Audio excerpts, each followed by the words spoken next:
বলে কালকে বলছিলাম, দেখো তো আজকে বলতে পারো কিনা, কারণ জিনিসটা বুঝে না নিলে আমরা যদি সামনের দিকে অগ্রসর হই তাতে কোনো লাভ হবে না। এই জন্যই যে এত কথা বলছিলাম। তাহলে এগুলো সব মনে আছে তো? কালকে যে আলোচনা করলাম যে sp2 সংকরণ মানে এই সংকরণ প্রক্রিয়া কয়টা অরবিটাল অংশন করে বলতে পারবে? হ্যালো, মনে আছে? তিনটা। হ্যাঁ, কয়টা অংশন করবে? sp2 তে তিনটা। তিনটা অরবিটাল অংশগ্রহণ করবে। আর তৈরি হবে কয়টা? দুইটা। তিনটা অংশগ্রহণ করে দুইটা তৈরি হয়।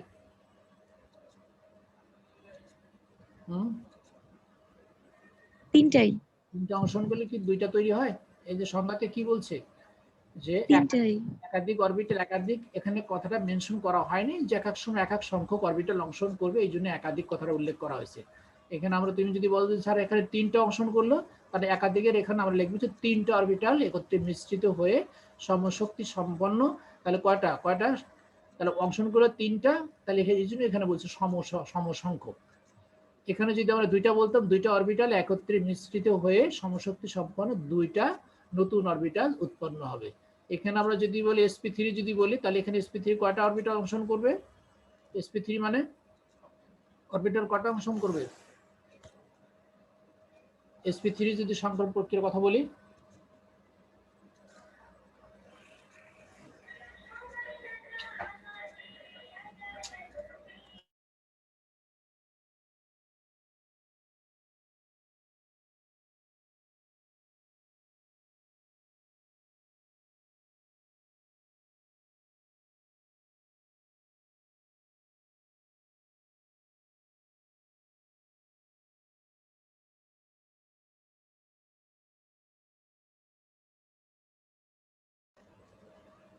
হ্যাঁ, যদি আমরা sp3 কথা বলি তাহলে কয়টা অংশগ্রহণ করবে? হ্যালো, হ্যাঁ ঝটপট বলো, তারপর আমরা নিচের দিকে চলে যাব। হ্যালো, শুনতে পাচ্ছ না আমার কথা? স্যার আরেকবার বলেন। sp3 সংকরণ প্রক্রিয়ায় অরবিটাল কয়টা অংশগ্রহণ করবে সেটা বলছি। চারটা। তার মানে এখানে s কয়টা, p কয়টা? s একটা, p তিনটা। p হলো তিনটা। তাহলে তৈরি হবে কয়টা? চারটা। চারটা তৈরি হবে। সর্বমোট চারটা অংশগ্রহণ করলো, চারটাই তৈরি হবে। আর শক্তি কি সকলের একই রকম হবে না বিভিন্ন রকম হবে? একই শক্তি। এই যেখানে লেখা আছে সমশক্তি সম্পন্ন। কারণ এই তো ছোট্ট একটা কথা যে আমরা সংকরণকে আমরা প্রথমে কালকে বলছিলাম যে সংকরণ হচ্ছে একটা অ্যাভারেজ বিষয়। অ্যাভারেজ বিষয় মানে তোমরা ছোটবেলাতে অঙ্ক করছো যে তিনজন মানুষ এরকম আয় করে, তিনজনের গড় আয় কত, তিনজনের আয়কে আমরা যোগ করলাম, তিন দিয়ে ভাগ করে একটা সংখ্যা পেলাম, বললাম যে হ্যাঁ এই টাকাটা হচ্ছে তিনজনের গড় আয়, মানে তিনজন লোকের তখন আয়টা সমান হয়ে গেল। তো এখানে বিষয়টা অনেকটা এরকমই যে আমরা মিশিয়ে দেব, আবার ঠিক ততগুলোই তৈরি করবো, যেটা তৈরি হবে সেটা শক্তি হবে, সেই উৎপন্ন অরবিটালগুলোর শক্তি হবে সকলের ক্ষেত্রে সমান। এখন এই যে এস তোমার চারটা, এই যে দুইটা, এই যে তিনটা, এগুলো আমরা যেখানে উদাহরণ দিয়েছিলাম যে যৌগ যখন তৈরি হয় তখন দুইটা মৌলের মধ্যে একটি থাকে হচ্ছে কেন্দ্রীয় পরমাণু, অর্থাৎ তাকে কেন্দ্র করে অন্য পরমাণুটা তার সাথে সংযুক্ত হয়, সেই জন্য আমরা তাকে বলছেন কেন্দ্র। আর কেন্দ্রীয় পরমাণুর যোজ্যতা স্তরে অরবিটাল সম্পন্ন হয়, অরবিটাল সংগঠিত হয়, সংকরণ সংগঠিত হয়। তাহলে এখানে আমরা বেরিলিয়ামের কথা বলছিলাম যে বেরিলিয়ামের ইলেকট্রন বিন্যাস এরকম, উত্তেজিত যখন সে যৌগ তৈরি করে অন্য মৌলের সাথে, তখন সে কিছু এনার্জি নেয়, এনার্জি নিলে তখন তার ইলেকট্রন বিন্যাস যদি চেঞ্জ হওয়ার থাকে তাহলে চেঞ্জ হয়ে যায়, আর যদি চেঞ্জ হওয়ার না থাকে তাহলে চেঞ্জ হয় না। কিভাবে চেঞ্জ হয় না সেটা আমরা পরে দেখবো। আমরা এখানে বলছিলাম যে বেরিলিয়াম, হ্যাঁ এখানে তোমার যোজ্যতা স্তরে ইলেকট্রন বিন্যাস চেঞ্জ হওয়ার একটা সম্ভাবনা আছে, এই জন্য চেঞ্জ হয়ে গেছে। এখানে ছিল 2s2, সেইটা উত্তেজিত যখন হয়ে গেল তখন এই দুটো ইলেকট্রনের জোটটা ভেঙে গিয়ে, যেহেতু এই দ্বিতীয় শক্তি স্তর আরো একটা অরবিটাল আছে পি অরবিটাল, সে পি অরবিটালে চলে গেছে। এখন পিতে আছে একটা ইলেকট্রন, এসে আছে একটা ইলেকট্রন, যেহেতু দুইটা একই শক্তি স্তর মানে দ্বিতীয় শক্তি স্তর, এই জন্য এই দ্বিতীয় শক্তি স্তরে এই দুইটা অরবিটাল অংশগ্রহণ করলো, তাহলে একটা এস একটা পি, তাহলে তৈরি হবে কয়টা? যেহেতু এখানে দুইটা তৈরি হবে, দুইটা প্রত্যেকের নাম আমরা দেবো এসপি, সেটা হলো এই যে এই এসপি, এই এসপি হলো এই যে এই বেরিলিয়ামের ক্ষেত্রে আমরা বললাম যে এসপিতে সংকরণ প্রক্রিয়া দুইটা অরবিটাল অংশগ্রহণ করে, এই যে একটা হলো দেখো এস আর একটা হলো পি, এই দুইজন অংশগ্রহণ করলো, তৈরি হবে দুইটা এবং দুইটার শক্তি সমানই হবে। আবার আমরা sp2 এর কথা বলছিলাম, এখানে আমরা বোরনের উদাহরণ দিয়েছিলাম। বোরনের স্বাভাবিক ইলেকট্রন বিন্যাস হচ্ছে যে 2s2 2p-r, এটা হচ্ছে স্বাভাবিক ইলেকট্রন বিন্যাস।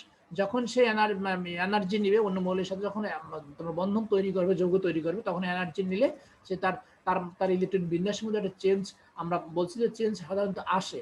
যদি আসার সম্ভাবনা থাকে, যদি চেঞ্জ হওয়ার যদি সুযোগ থাকে, তাহলে অবশ্যই সেটা চেঞ্জ হয়। তাহলে এখানে কি দেখো, এখানে পি অরবিটালে এখন মাত্র একটা ইলেকট্রন আছে, কিন্তু পি অরবিটালে ইলেকট্রন থাকতে পারে কয়টা? পি অরবিটালে উপস্তর আছে 3টা, প্রত্যেকটা উপস্তরে ইলেকট্রন থাকে 2টা করে, তার মানে পি অরবিটালে 6টা ইলেকট্রন থাকতে পারবে। তার মানে এখানে পি অরবিটাল মাত্র একটা, তার মানে পি অরবিটাল আরো ফাঁকা আছে।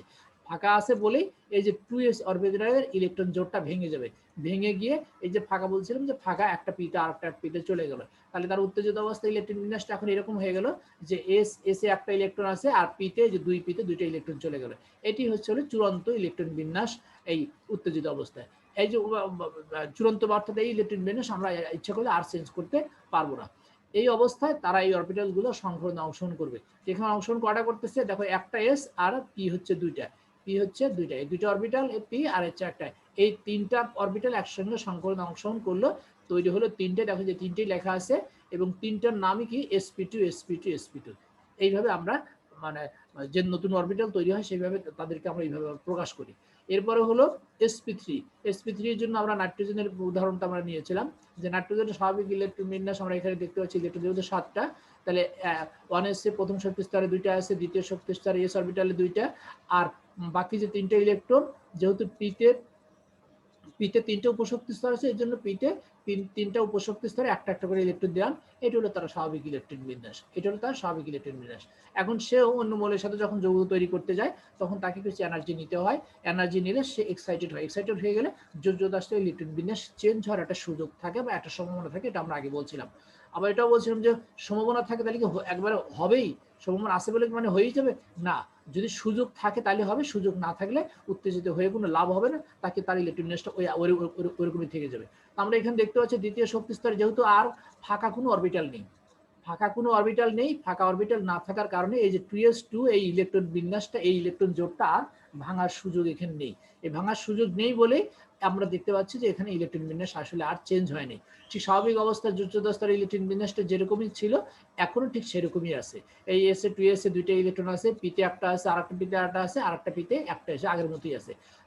এই যে তার যত ইলেকট্রন বিন্যাস আর চেঞ্জ হওয়ার সম্ভাবনা নেই, এখন সেই অবস্থায় এই অরবিটাল গুলো এখন ইলেকট্রন বিন্যাস সংকরণে অংশগ্রহণ করবে।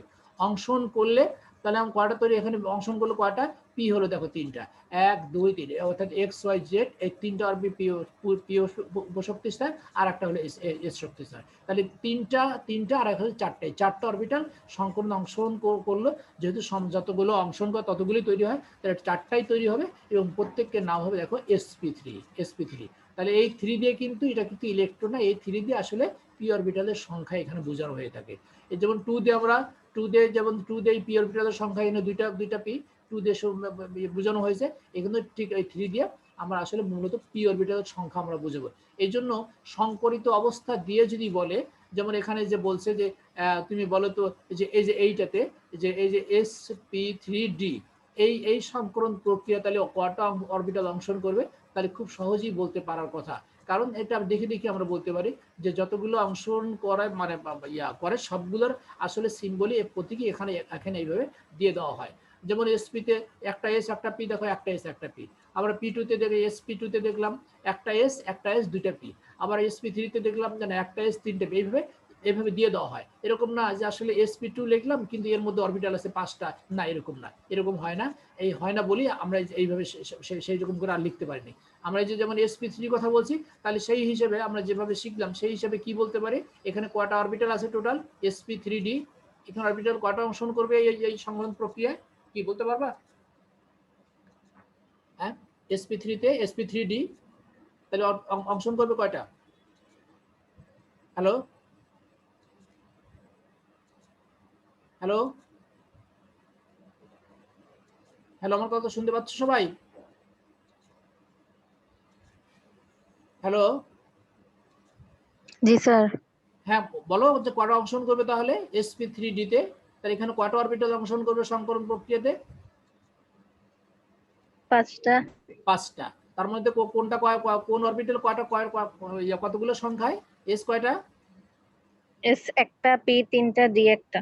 হ্যাঁ, এই টোটাল হলো তাহলে 5টা। তাহলে তৈরি হবে কয়টা? তৈরি হবে কয়টা? 5টাই। 5টাই তৈরি হবে। আমরা তো শুরু থেকে আমরা বলছি যতগুলো অংশগ্রহণ করে ততগুলোই তৈরি হয়। যেহেতু আমরা বলছি এটা এভারেজ বিষয়, এই জন্য আমরা বলবো ততগুলোই। আবার যে বাকি দুইটা বাম পাশে যে দুইটা আছে সেগুলোতে এরকমই, একটাতে হয়তো 6টা আছে, একটাতে হচ্ছে 8টা। তো যাই হোক, এইরকম ভাবে আমরা সংকরণ প্রক্রিয়ায়, কোন সংকরণ প্রক্রিয়ায় কতগুলো অরবিটাল অংশগ্রহণ করে এবং তাদের নাম আমরা কিভাবে বলবো সেটা আমরা এই অবস্থা দেখে আমরা বলে দিতে পারবো। এর জন্য আমাদের আর ব্যাখ্যা করার প্রয়োজন হবে না। তাহলে যে 5টা তৈরি হবে, এই 5টার প্রত্যেকের নাম হবে sp3d, sp3d, sp3, যেরকম আমরা sp2 তে দেখলাম যে sp2, sp2, sp2, sp3 তে দেখলাম মানে আবার 4টা sp3 তৈরি হয়েছে, প্রত্যেকের নামই হচ্ছে sp3, sp3, sp3। আচ্ছা, এখন এই যে এই ইলেকট্রন যেগুলো ছিল, এই ইলেকট্রনগুলো কিন্তু এখানে আমরা কিন্তু দেখাইনি। যেমন sp3 কথা বলি আমরা, যখন এই 4টা অরবিটালের মধ্যে একটা অরবিটালে কিন্তু 2টা ইলেকট্রন আছে, একটা ইলেকট্রন জোড় আছে, আর বাকি 3টাতে আছে একটা করে ইলেকট্রন। তাহলে এখানে এই যে 4টা যে তৈরি হলো, তাহলে এখানে ওই যে একটা এস অরবিটালে যে 2টা ইলেকট্রন ছিল, সেই 2টা তোমার ইলেকট্রন আমরা কোনটাকে দেবো না, এখানে এখন আগের মতো করে মেনশন করতে পারবো না যে না ওই 2টা ইলেকট্রন এস এস এল, এরকম আর মেনশন করতে পারবো না, যেহেতু প্রত্যেকটার বৈশিষ্ট্য চেঞ্জ হয়ে গেছে, নতুন একটা বৈশিষ্ট্য তারা ধারণ করেছে, নতুন তারা বৈশিষ্ট্য পেয়েছে। এখন আমরা এই 4টার মধ্যে যে কোনো একটাতে আমরা বলবো যে হ্যাঁ এইটাতে হয়তো বা 2টা ইলেকট্রন আছে, হয়তোবা আমরা বলবো না যে এইটাতেই আছে, বিষয়টা কিন্তু এরকম না। এই 4টার যে কোনো একটা অরবিটালে আমরা সেই 2টা ইলেকট্রন, অর্থাৎ ইলেকট্রন জোড় 2টাকে আমরা সেখানে আমরা বলতে পারবো যে হ্যাঁ না এটা হয়তো এখানেই আছে, বা কেউ যদি বলে না এটা এখানে, হ্যাঁ এখানেই আছে, কেউ যদি বলে না তাহলে এই 4 নম্বরে এইটাতে আছে, হ্যাঁ এখানেও থাকতে পারে। তাহলে যে কোনো এই 4টার যে কোনো একটাতে এই ইলেকট্রন জোড়টা থাকবে। বাকি যে 3টে ইলেকট্রন, এই যে বাকি 3টে ইলেকট্রন এই 3টা অরবিটালে একটা একটা করে আসে। তো ইলেকট্রনগুলোকে আসলে এইভাবে, যারা হয়তো মনে হইতে পারে স্যার 3, 2 এগুলো কি ইলেকট্রন? না, এগুলো কিন্তু ইলেকট্রন, এগুলো হচ্ছে ওই অরবিটালের সংখ্যা। যেমন এই যেখানে এখানে তোমরা দেখছো যে d2 মানে কি এখানে 2টা ইলেকট্রন? না, d2 মানে হচ্ছে ডি অরবিটালের সংখ্যা হচ্ছে 2টা। ঠিক আগে আমরা যেরকম বলছিলাম p 3টা, তারপরে s p এখানে p 2টা, এখানে p একটা, ঠিক এরকম। তাহলে এই সিম্বল এইভাবে আমরা যখন দেখি তখন এখানে কিন্তু অরবিটালে কিন্তু ইলেকট্রন দিয়ে কিন্তু আসলে প্রকাশ করা হয় না, ইলেকট্রন আমাদের ওখানে বলতে হয় যে কোনটা কতটা আছে, সেটা আমরা যদি পর্যবেক্ষণ করি তাহলে আমরা বলতে, পর্যবেক্ষণ না করে অনুমান করে এইভাবে বলা যাবে না। তাহলে আমরা যেহেতু যে ইলেকট্রন নাইট্রোজেন ইলেকট্রন বিন্যাসটি যেহেতু আমরা উত্তেজিত অবস্থা পর্যবেক্ষণ করেছি যে এসে 2টা আছে আর 3টে পিতে একটা একটা করে আছে, তার মানে আমরা এই যে 4টা যে তৈরি হলো, তাহলে 4টার মধ্যে যে কোনো একটাতে, এখন আর বলবো না যে এই বাম পাশে এইটাতেই আছে এরকম বলবো না, এই 4টার যে কোনো একটাতে 2টা ইলেকট্রন থাকবে আর বাকি 3টাতে থাকবে হচ্ছে একটা একটা করে ইলেকট্রন। এখন এই যে একটা একটা করে যে ইলেকট্রন যে থাকে, এই ইলেকট্রনগুলোর স্পিন কিন্তু একই রকম হয়। তোমরা ইলেকট্রন বিন্যাসে যখন শিখছো, যে হুন্ডের নিয়ম যখন তোমাদের পড়িয়েছে, তখন ওই পরমাণুর গঠন যখন তোমাদের আলোচনা করেছে, ইলেকট্রন বিন্যাস, ওই আলোচনাটা যখন কোয়ান্টাম সংখ্যা, তারপরে হুন্ডের নীতি, তারপরে আউটবাউ নীতি, এগুলো যখন তোমরা পড়েছো তখন এই বিষয়গুলো কিন্তু আসছে যে ইলেকট্রন যখন একটা একটা করে প্রতিটা অরবিটালে যায়, যেমন যেখানে আমরা নাইট্রোজেন স্বাভাবিক ইলেকট্রন বিন্যাস দেখলাম যে প্রত্যেকটা অরবিটালে একটা একটা করে ইলেকট্রন গেছে, একটা একটা করে ইলেকট্রন যখন যায় তখন ইলেকট্রনগুলোর স্পিন একই রকম থাকে, কিন্তু এসে কিন্তু 2টা গেছে, তাহলে এই দুটোর স্পিন কি একই রকম হবে? না, কখনই তা হবে না। এই 2টা ইলেকট্রনের স্পিন পরস্পর বিপরীত হবে, একটা যদি প্লাস হাফ হয় তাহলে আরটা হয়ে যায় মাইনাস হাফ। এই প্লাস মাইনাস হওয়ার কারণে তারা কিন্তু একসঙ্গে অংশগ্রহণ, একসঙ্গে তারা থাকার সুযোগ পেল। আর যদি আমরা বলি যে না এই 2টা ইলেকট্রন একসাথে আছে কিন্তু তাদের স্পিন হবে আলাদা আলাদা, একই রকম, না, তা কখনই সম্ভব না, কারণ একই স্পিন নিয়ে 2টা ইলেকট্রন কখনই একসাথে থাকতে পারে না, কারণ ইলেকট্রনের আমরা তো জানি ইলেকট্রন হচ্ছে নেগেটিভ চার্জ, তো 2টা নেগেটিভ চার্জ কখনই একসঙ্গে থাকবে না, পরস্পরকে বিকর্ষণ করবে। আচ্ছা, তাহলে এখন এই যে আমরা অরবিটাল তৈরি করলাম, অরবিটাল কিভাবে তৈরি হচ্ছে, কটা তৈরি হচ্ছে, কটা তৈরি মানে উৎপন্ন হলো, তাদেরকে আমরা কি নামে ডাকলাম, সেটা অন্তত কিছুটা হলো মানে সে বিষয়ে তোমাদের ধারণা কিছুটা হলো হয়েছে। এখন আমরা বলবো যে এই অরবিটাল দুটো যে তৈরি হলো, এই যে এখানে sp এই অরবিটাল দুটো আসলে কিভাবে থাকবে, তার থাকার সিস্টেমটা কি, থাকাটা কি এই যে যেমন ধরো আমার থাকার কথা আমরা বিভিন্ন ভাবে আমরা বলতে পারি, দেখো এখানে বিভিন্ন ডিরেকশনে কিন্তু এই যে অরবিটাল গুলোকে দেখানো হয়েছে, এই যে দেখো বিভিন্ন ভাবে দেখানো হয়েছে। তো এখানে আমরা তোমাদের একটা কথা মনে রাখতে হবে যে যেহেতু ইলেকট্রন পরস্পরকে যেহেতু বিকর্ষণ করে, পরস্পরকে যদি বিকর্ষণ করে, এই জন্য এই যে দুইটা অরবিটাল, এই যে আমার শুরুতে যেটা আমরা বলছি এসপির কথা বলছিলাম যে দুইটা অরবিটালে দুইটা ইলেকট্রন আছে, তাহলে এই যে দুইটা নতুন অরবিটাল তৈরি হলো সংকরের দুইটা অরবিটাল, তাহলে এসপিতে একটা ইলেকট্রন আছে, এই পরবর্তী এসপিতে এখানে একটা ইলেকট্রন আছে, দুইটা ইলেকট্রনের স্পিনটা ভিন্ন রকম হলে তখন কি হবে, এরা কিভাবে অংশগ্রহণ করবে সেই অবস্থাটা আমরা কিন্তু করব, আমরা কিন্তু সেই অবস্থাটা আমরা নির্ধারণ করব কিভাবে আমরা নির্ধারণ করব হচ্ছে আমরা কোণের সাহায্যে। কোণ মানে এই যে যেমন একটা সরলরেখা তুমি টানলা, এই সরলরেখার উপরে কয় সমকোণ আছে আর নিচে কয় সমকোণ থাকে বলতে পারবা? একটা সরলরেখা, সেই সরলরেখার উপরে যেমন এই একটা সরলরেখা, এই সরলরেখায় এইভাবে যদি আমি দেখাই, বা এই যে একটা বৃত্ত আছে, এই বৃত্তের মাঝখানে আমি একটা সরলরেখা টেনে দিলাম, তাহলে এই যে কয়টা এই যে সরলরেখা হলো, এই সরলরেখা নিয়ে তাহলে কোণ হবে কতখানি? আমি বৃত্তের মাঝখান দিয়ে একটা সরলরেখা টেনে দিই, তাহলে এই যে অর্ধবৃত্ত হয়ে গেল। এই অর্ধবৃত্ত মানে কি? সরলরেখার উপরে একটা অর্ধবৃত্ত, এই অর্ধবৃত্তর কোণের পরিমাণ কতখানি বলতে পারবে কেউ? হ্যালো, এই যে অর্ধবৃত্ত হয়ে গেল, অর্ধবৃত্ত এখানে কোণের পরিমাণ কতখানি? হ্যাঁ, নিচে একটা উপরে একটা অর্ধবৃত্ত হলো, আবার নিচে একটা অর্ধবৃত্ত হলো। যদি আমি এই বৃত্তর মাঝখান বরাবর যদি একটা সরলরেখা টেনে দেই, তাহলে বৃত্তের সরলরেখার নিচে একটা অর্ধবৃত্ত হলো, আবার উপরে একটা অর্ধবৃত্ত হলো। দুটো অর্ধবৃত্ত যখন একসঙ্গে হলো তখন একটা বৃত্ত হয়ে গেল। তাহলে এখন আমি বলছি যে এই যে এই যে অর্ধবৃত্ত হলো, এই অর্ধবৃত্তর কোণের পরিমাণ কতখানি জানো? বলতে পারবে? অর্ধবৃত্ত কোণের পরিমাণ কত? 180 ডিগ্রি। 180 ডিগ্রি, কারণ এখানে দুইটা সমকোণ আছে। এই যে আমি একটা সরলরেখা টানলাম, এখন যদি উপর থেকে নিচের দিকে যদি একটা টানি, তাহলে আমরা ডান দিকে একটা কোণ দেখলাম, বাম দিকে একটা কোণ, এই দুইটা কোণ হচ্ছে পরস্পর সমকোণ। একটা সরলরেখার উপরে যখন একটা লম্ব টানা হয় তখন দুইটা কোণ তৈরি হয়, একটা ডান দিকে একটা কোণ তৈরি হয়, বাম দিকে একটা তৈরি হয়। এই দুইটা কোণের মান হচ্ছে হলো এক সমকোণ করে, দুইটা কোণের প্রত্যেকটার মান হচ্ছে এক সমকোণ করে। এই জন্য যেহেতু এটা অর্ধবৃত্তের কথা আমরা বলছি, আমরা ডান দিকে আর এই অর্ধবৃত্ত সরলরেখা টানলাম, অর্ধবৃত্ত হয়ে গেল, এই সরলরেখার উপর একটা লম্ব টানলাম, তাহলে এই অর্ধবৃত্তটা আবার দুই ভাগে ভাগ হয়ে গেল, একটা ডান দিকে একটা ভাগ হয়ে গেল, বাম দিকে একটা ভাগ হয়ে গেল। ডান দিকেরটা পরিমাণ হচ্ছে 90, বাম দিকের পরিমাণটা হচ্ছে 180। ঠিক নিচেও আরো একটা অর্ধবৃত্ত দেখো আছে, এখানে যদি আমি নিচের দিকে যদি একটা লম্ব যদি আবার টেনে দেই, তাহলে আবার ডান দিকে একটা সমকোণ পাবো, বাম দিকে একটা সমকোণ পাবো। এই দুইটার পরিমাণটা হচ্ছে 180। তাহলে 180 দুইটাকে যোগ করলে কত হবে? 360। তাহলে আমরা এই যে দেখো একটা বৃত্ত, এই বৃত্ত কিন্তু চতুর্দিকেই কিন্তু সমানভাবে কিন্তু পরিব্যাপ্ত। তার মানে আমরা এই চতুর্দিকে আমরা যেভাবেই অ্যাঙ্গেল আমরা কল্পনা করি না কেন, আমরা বলতে পারবো যে হ্যাঁ, যত দিকে আমরা অ্যাঙ্গেল কল্পনা করি না কেন, আমরা সমস্ত অ্যাঙ্গেলের টোটাল কত হবে? টোটাল হচ্ছে 360। 360-এর পরে আমরা আর কোনো অ্যাঙ্গেল চিন্তা ভাবনা করতে পারবো না। 362, 370, 400 না, কখনই হবে না।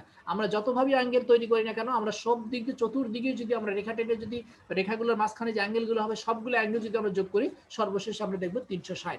তাহলে আমরা যে এই যে অরবিটালগুলো যে আমরা রাখবো, এই অ্যাঙ্গেলের কথা চিন্তা করি আমরা রাখবো, যে তাহলে আমরা এই যে যেহেতু পরস্পরকে বিকর্ষণ করবে, তাহলে বিকর্ষণ করলে তাহলে এই দুইটা অরবিটালকে আমরা কিভাবে রাখবো? আমরা এই যে যেমন সরলরেখা টানলাম, সরলরেখার উপরে আসছে 180, নিচে আসছে 180, তার মানে দুইটা কোণ কিন্তু সমান।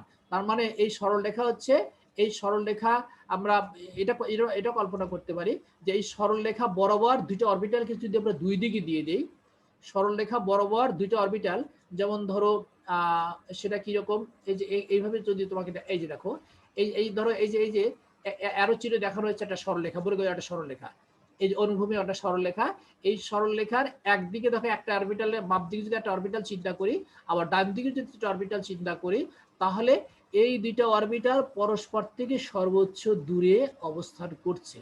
এই অরবিটাল দুটো পরস্পর থেকে সর্বোচ্চ দূরে অবস্থান করছে। তুমি হয়তো বলতে পারো স্যার, ডান দিকের অরবিটাল যদি একটু নিচের দিকে নামিয়ে দেই, তাহলে তো এই উপর দিক থেকে তো তখন তো কোণের পরিমাণ আরো বেড়ে গেল। হ্যাঁ, তা বেড়ে যাবে, কিন্তু নিচের দিকে কিন্তু কমে আসবে, নিচের দিকে কিন্তু অ্যাঙ্গেলের পরিমাণটা কিন্তু কমে আসবে। তার মানে আমরা যেদিকে যত চিন্তা করি না কেন, যদি সরলরেখা বরাবর দুই পাশে দুইটা অরবিটাল যদি আমরা এইভাবে দিয়ে দেই, তাহলে এই অরবিটাল দুটোর মধ্যে সর্বোচ্চ দূরত্ব বজায় থাকবে, এদের এবং তাদের মধ্যে, তাদের উপরে এবং নিচে যে দুইটা কোণ পাবে, সেই দুইটা কোণ হবে সর্বোচ্চ পরিমাণ কম। এরপরে যদি আমরা চিন্তা ভাবনা করি, তাহলে একদিকে হয়তো বেশি হবে, কিন্তু আরেক দিকে কমে যাবে। যেমন এই যেটা বললাম যে একটা অরবিটালকে আমি একটু নিচের দিকে নামিয়ে দিলাম, তাহলে উপরে যে 180 ছিল 180 থেকে হয়তো বা 200 ডিগ্রি হয়ে গেল, কোনের পরিমাণ বেশি হয়ে গেল। তুমি বলে স্যার কোনের পরিমাণ বেশি হয়ে গেছে, তার মানে কি দূরত্ব বেড়ে গেল? না।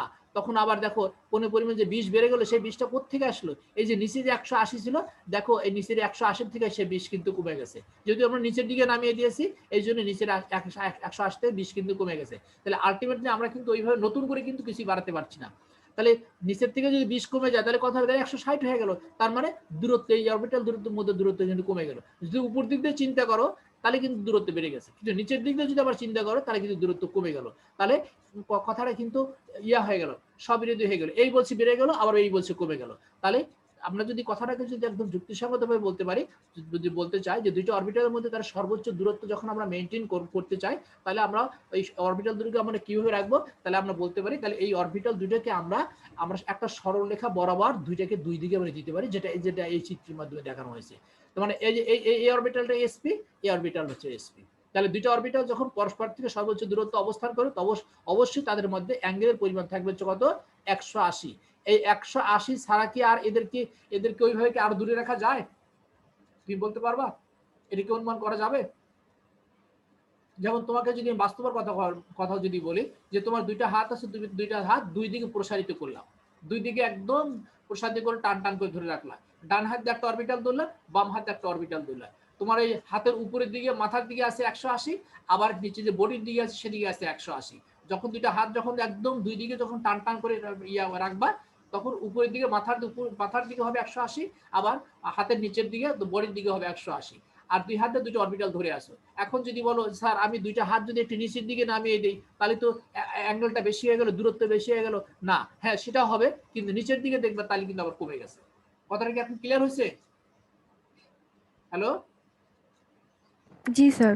হ্যাঁ, এই দেখো যে পরবর্তী চিত্রে কিন্তু দেখো অ্যাঙ্গেল দিয়ে কিন্তু তারা দেখানোর চেষ্টা করেছে যে দেখো দুইটা অরবিটাল একটা সরলরেখা বরাবর দুই পাশে আছে, তাদের মধ্যে কোণ হচ্ছে 180। উপর দিকে যদি 180 থাকে, নিচের দিকেও 180 থাকবে। তার মানে এটাই হচ্ছে দুইটা অরবিটাল পরস্পর থেকে সর্বোচ্চ দূরত্ব অবস্থান করা। এরপরে আমরা তাহলে এসপি তারা তৈরি হলো, তারা কিভাবে অবস্থান করলো আমরা সেটা দেখলাম। এরপরে আমরা দেখি যে sp2 সেটা কিভাবে অবস্থান করবে। sp2 কিন্তু অরবিটাল এখন তো 3টা হয়ে গেল, তাহলে 3টিকে আমরা কিভাবে দেবো? 3টাকে আমরা এখন আমরা চিন্তা ভাবনা করবো যে আমাদের এক বৃত্তস্থ কোণ হচ্ছে 380।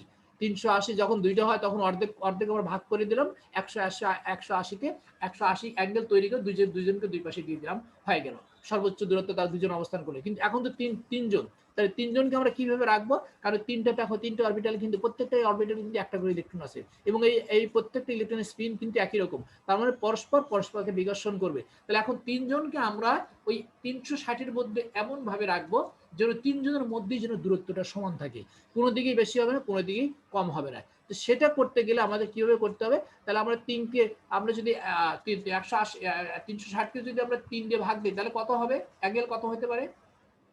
অ্যাঙ্গেল কত হতে পারে? তাহলে আমরা 360কে যদি 3 দিয়ে ভাগ দিই, যেহেতু আমরা 380 360-এর বাইরে আমরা কিন্তু কল্পনা করতে পারবো না। আমরা যে 120। 120। তাহলে প্রত্যেকটা অরবিটালকে যদি সাপোজ তোমাকে আমি এটাই যদি বলি যে তোমার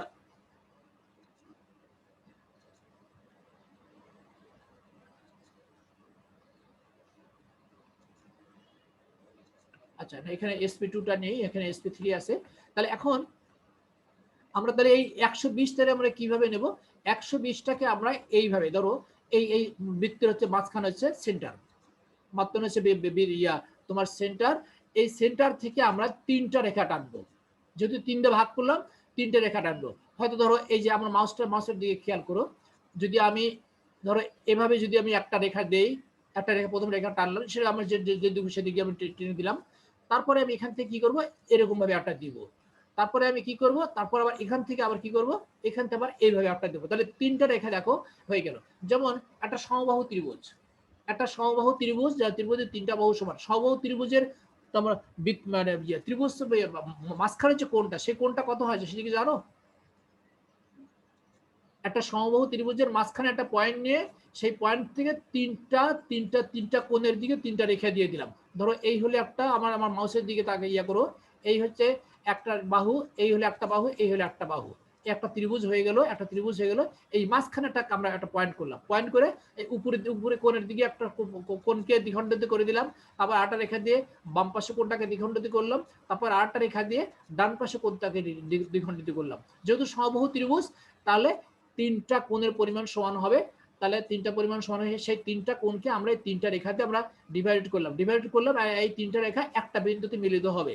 এটা হলো ত্রিভুজের কেন্দ্রস্থ আমরা মনে করতে পারি, কেন্দ্রস্থ কোণ। তাহলে এই যে তিনটা, এই ধরে উপর দিকে একটা দিলাম, তারপর ডান দিকে একটা দিলাম, তারপর বাম দিকে একটা দিলাম। এখন এই প্রত্যেকটা প্রতি দুইটা রেখার মধ্যে যে কোণ তৈরি হয়, এই কোণের মান কত হবে সেটা বলতে পারবে? হ্যাঁ, সেটা কি বলতে পারবা? হ্যালো,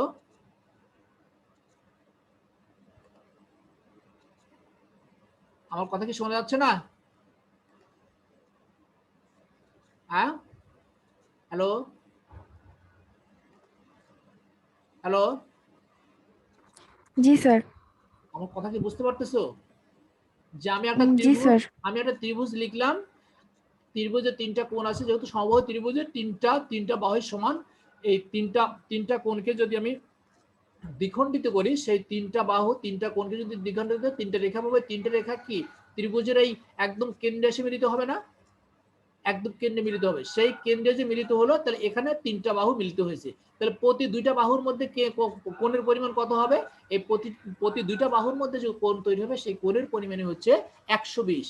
তার মানে আমি একটাকে কেন্দ্র মনে করলাম, সেই কেন্দ্র থেকে তিন দিকে, ধরো ডান দিকে, বাম দিকে একটু নিচের দিকে, ডান দিকে একটু নিচের দিকে, আবার উপরের দিকে, একদম সোজা উপরের দিকে দিলাম। তাহলে তিন দিকে যে তিনটা রেখা টানলাম, এই তিনটা রেখা প্রতিটা দুইটা রেখার মাঝখানে 120 তৈরি হবে অ্যাঙ্গেল। তুমি এই যে যেমন বৃত্তস্থ কোণ হচ্ছে 360, এই বৃত্তস্থ কোণকে তুমি তিনটা ভাগ দাও, তিনটা ভাগ দিলে 120 হবে। তাহলে তিনটা রেখা, একটা দিকে ধরো বৃত্তের কেন্দ্র থেকে উপরের দিকে টানলা, আটটা রেখা বৃত্তের কোণ থেকে বাম দিকে নিচের দিকে একটু টানলা, আটটা রেখা বৃত্ত ডান দিকে একটু নিচের দিকে টানলা। তার মানে এই প্রতি দুইটা রেখার মাঝখানে কোণ তৈরি হবে কত? এই যে হলো 120। তার মানে এই প্রতি দুইটা রেখার মধ্যে 120, নিচের দিকে দুইটা রেখা যা আছে সেখানে 120, আবার উপর দিকে বাম দিকে রেখা দুইটা, সেখানে তুমি আমাকে হিসাব করি, সেখানে 120, আবার উপর দিকে রেখা, ডান দিকে যে নিচের দিকে রেখাটা, সেখানে যদি আমরা অ্যাঙ্গেল যদি মেপে দেখি, সেখানে 120 হবে। তার মানে এই তিনটা রেখা পরস্পর থেকে সমান দূরত্বে অবস্থান করলো। এই জন্য প্রত্যেকের মাঝখানে, প্রতি দুজনের মাঝখানে 120 ডিগ্রি অ্যাঙ্গেল তৈরি হলো। এখন আমরা যদি এই তিনটা অরবিটাল যেহেতু আমরা রাখবো, যেহেতু তিনটা অরবিটালে একটা করে ইলেকট্রন আছে, প্রত্যেকটি ইলেকট্রনের স্পিনটা হচ্ছে একই রকম, এই জন্য পরস্পরকে বিকর্ষণ করবে। বিকর্ষণটা যেন একদম সকলের ক্ষেত্রে সমান হয়। কারোর ক্ষেত্রে যেমন এই দুইটার হয়তো এই প্রথম দুইটার ক্ষেত্রে বিকর্ষণ বেশি, প্রথম দুইটার ক্ষেত্রে বিকর্ষণ বেশি, তারপর দুইটা বিকর্ষণ কম, অথবা প্রথমটার শেষটার মধ্যে বিকর্ষণটা কম, মাঝখানে দুইটা মধ্যে বিকর্ষণ বেশি, এরকম না। যেন প্রত্যেকটা অরবিটালের মধ্যে বিকর্ষণের পরিমাণটা যেন সমান থাকে। সেই সমান বিকর্ষণ বজায় রাখার জন্য আমরা এই তিনটা অরবিটালকে তিনটা রেখা, বৃত্তকে আমরা বৃত্তস্থ কোণকে তিন ভাগে ভাগ করলাম, প্রতিটা ভাগে 120 করে হলো। আর এই রেখাগুলো একটা ধরো উপরের দিকে মনে করলাম, আর একটা রেখা মনে করলাম বাম দিকে একটু নিচের দিকে, আর একটা রেখা চিন্তা করলাম সেটা হচ্ছে ডান দিকে একটু নিচের দিকে। তাহলে এইভাবে যদি আমরা রেখাগুলো টানি, তাহলে প্রতি দুইটা রেখার মাঝখানে যে অ্যাঙ্গেল তৈরি হবে, সেই অ্যাঙ্গেলের পরিমাণ হচ্ছে 120। তার মানে এই অরবিটাল তিনটাকে আমরা ওই তিনটা রেখা বরাবর যদি আমরা রাখি, ওই তিনটা বরাবর রেখা বরাবর যদি আমরা রাখি, তাহলে আমরা বলতে পারবো যে হ্যাঁ, অরবিটাল তিনটার মধ্যে বিকর্ষণের পরিমাণটা হবে সব থেকে কম। দেখো এইটুকু পর্যন্ত ক্লিয়ার কিনা, যে তিনটার অরবিটাল তৈরি করলাম, তাদেরকে কিভাবে রাখলাম? হ্যালো, জি স্যার। সমবাহু ত্রিভুজের তিনটা কোণকে কখনো দ্বিখণ্ডিত করছো তোমরা? দেখো তো মনে পড়ে কিনা। সমবাহু ত্রিভুজের তিনটা যে কোণ তৈরি হয়, তিনটা কোণকে যদি দ্বিখণ্ডিত করো, সেই দ্বিখণ্ডিত রেখাগুলো কোথায় মিলিত হয়? ত্রিভুজের কেন্দ্রে মিলিত হয়। আর কেন্দ্রে প্রতি দুইটা রেখার মাঝখানে কোণ তৈরি কত তৈরি হবে? অবশ্যই কেন্দ্রে তৈরি হবে 120। কারণ সেই কেন্দ্রস্থ সেটা বৃত্তই হোক অথবা ত্রিভুজই হোক, যেটাই হোক না কেন, কেন্দ্রস্থ কোণের মান সবসময় 360ই থাকবে। 360-এর বেশি আমরা কখনোই বলতে পারবো না, সেটা আমরা শুরু থেকে বলে আসতেছি। যে 420 বলবো, 380 বলবো না, তা কখনই হবে না। আমরা অ্যাঙ্গেল চতুর্দিকে রেখা টেনে যেভাবেই অ্যাঙ্গেল টানি তৈরি করি না কেন, সবগুলো অ্যাঙ্গেলকে যদি আমরা কেন্দ্রের রেখা যে মিলিত হলো রেখাগুলো, এই রেখাগুলোতে সবগুলো যে যতগুলো কোণ তৈরি হোক না কেন, সেই কোণগুলোকে যদি আমরা যোগ করি সকল কোণের মানের সমষ্টি 360ই হবে। তো ত্রিভুজ একটা ত্রিভুজ সমবাহু ত্রিভুজ আঁকলাম, ত্রিভুজের কেন্দ্রে মনে করলে একটা পয়েন্ট মনে করলে এটাই কেন্দ্র, ওই কেন্দ্রে আমরা তিনটা রেখা টানলাম, সেই রেখা তিনটার মাঝখানে কতগুলো কোণ তৈরি হবে, সেই তিনটা কোণ যে তৈরি হলো তিনটা কোণের যোগফল কত হবে, 100 হবে। তাহলে 160 যদি হয় তাহলে প্রতিটা কোণের মান কত হবে, প্রতিটা কোণের মান অবশ্যই 120 হবে। তার মানে এই যে এখানে এই কথাটা এইভাবে বলা হয়েছে, আমি ছবিটা এখন তোমাকে দেখাতে পারলাম না, দেখো এই যেখানে লেখা আছে যে উৎপন্ন sp2 সংকরণ অরবিটাল, অরবিটাল কি করে, তিনটি কেন্দ্রীয় পরমাণুর তিন দিকে, আচ্ছা তিনটি কেন্দ্রীয় পরমাণু মানে এখানে কথাটা লেখা ছিল একটা সমবাহু ত্রিভুজের কেন্দ্রীয় মানে তোমার তিন দিকে, তিন কোণার দিকে আর কি, সেই কথা এখানে বলা মানে দেখি এখানে আর পরে আছে কিনা, সমস্যা তো তিনটা, আচ্ছা এই কথাটা এখানে উল্লেখ ছিল কিন্তু এখন দেখছি নেই। সর্বনিম্ন বিকর্ষণ হাইব্রিডাইজেশন বলে উত্তেজিত অবস্থায় তিনটি সমস্যা হাইব্রিডাইজেশন, এরপর আর তিনটি, আচ্ছা এখানে বলছে যে তিনটি অরবিটাল তৈরি হবে এবং অরবিটাল তৈরি কি করবে, কেন্দ্রীয় পরমাণু মানে এখানে কে, যখন এখানে ব্রণের কথা হচ্ছে কেন্দ্রীয় পরমাণু তিন দিকে 120 ডিগ্রি কোণ করে বিস্তৃত থাকবে, 103 ডিগ্রি কোণ করে বিস্তৃত থাকবে। অর্থাৎ আমরা একটা পয়েন্ট নিলাম, পয়েন্টের তিন দিকে তিনটে রেখা দিলাম, আমি একাধিকবার বলেছি যে উপর দিকে একটা রেখা দিলাম, নিচের বাম দিকে নিচের দিকে একটা রেখা দেবো, ডান দিকে নিচের দিকে একটা রেখা দেবো, তাহলে এখানে তোমার তিনটা রেখা আমরা তিন দিকে টেনে দিলাম, প্রতি দুইটা রেখার মাঝখানে আমরা যদি আমরা অ্যাঙ্গেল হিসাব করি তাহলে দেখবো ওটা 20 তৈরি হয়েছে, কারণ যেহেতু 120 যদি না হয় তাহলে একটা বেশি হয়ে যাবে একটা কম হয়ে যাবে, কিন্তু এই তিনটা কোণ যে আমরা তৈরি করলাম তিনটা কোণের মান অবশ্যই 360 হবে, 360 বেশি আমরা কল্পনা করতে পারবো না। হতে পারে যে আমাদের অ্যাঙ্গেলটা আমাদের লিখতে গিয়ে একটু কম বেশি হয়ে গেছে, সেটা হতে পারে, কিন্তু যতই কম বেশি হোক না কেন তিনটা কোণকে যখন আমরা যোগ দেবো তখন কিন্তু 360 বেশি কখনোই হবে না। তো যাই হোক, এই কেন্দ্রীয় পরমাণু যে তিন দিকে আমরা 120 ডিগ্রি অ্যাঙ্গেলে এই তিনটে অরবিটালকে রাখবো, যদি আমরা রাখতে পারি তাহলে ওই অরবিটাল তিনটের মধ্যে বিকর্ষণ হবে সর্বনিম্ন।